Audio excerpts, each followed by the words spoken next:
Hi, my name is Zachary Will. I am a Atlanta-based videographer, and today I'm going to be talking about paying for equipment and should you be taking out loans, paying on credit cards, or using like a buy now, pay later type of plan in order to buy equipment.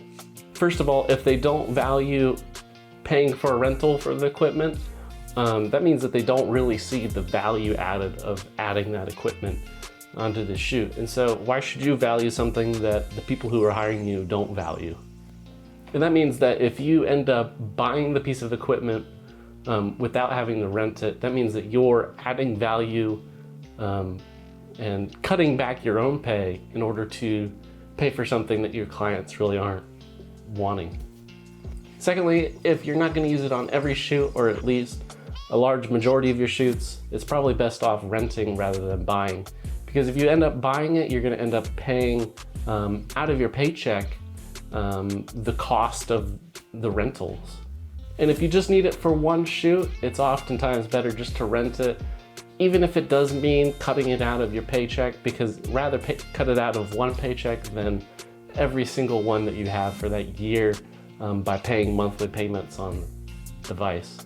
I would personally recommend against using some of these borrowing money tactics in order to buy equipment, because it could end up costing you quite a bit more money than you originally think it will. Because of all the interest that some of these programs can have, it could end up costing you quite a bit more.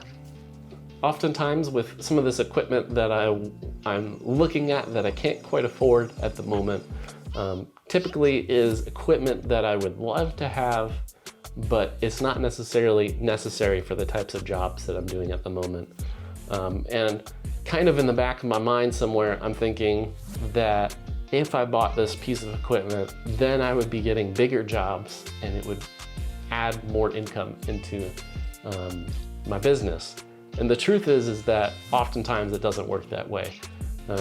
You typically get the other way around, where you're getting a lot of big jobs where you need to rent equipment. And if you start getting that many jobs doing those things, you should be getting a healthy amount of profit off of those, and then you can save up towards that type of equipment. And that's one of the reasons why for quite a while it's kind of been an industry standard to charge a rental rate for your camera equipment. That way that you can kind of start to save up a little bit amount of money for each shoot. That way, when your camera and your equipment starts to go bad, it starts falling apart, new equipment starts to replace it, you'll have money kind of saved up in order that you can buy the newest equipment. And oftentimes, even when new equipment comes out, just because there's newer equipment than what I own doesn't necessarily mean that people are going to stop hiring me just because I have 1, 2, 3, 4 years older equipment. What people hire you for is more so the quality of work that you produce, the being reliable, and just general experience and knowing you personally and kind of those relationships. And so oftentimes I notice that, maybe there are some jobs where people specifically want this piece of equipment, but oftentimes it's not really the case, and particularly hiring somebody.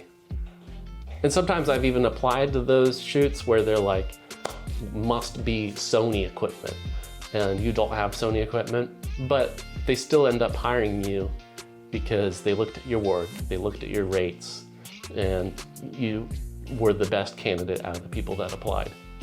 Also, when it comes to buying equipment, I often think about solutions, and that all equipment is mostly meant to solve a problem that you have on your productions that you're shooting.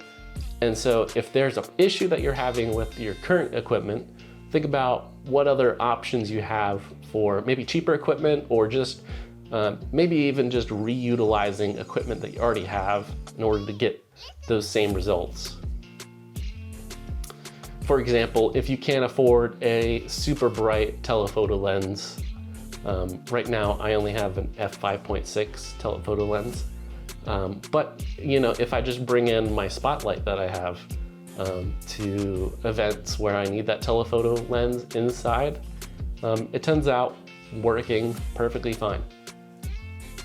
If you're still looking to purchase that piece of equipment that you've been looking at, I'd recommend trying to save up towards it by charging rental fees for the current equipment that you have.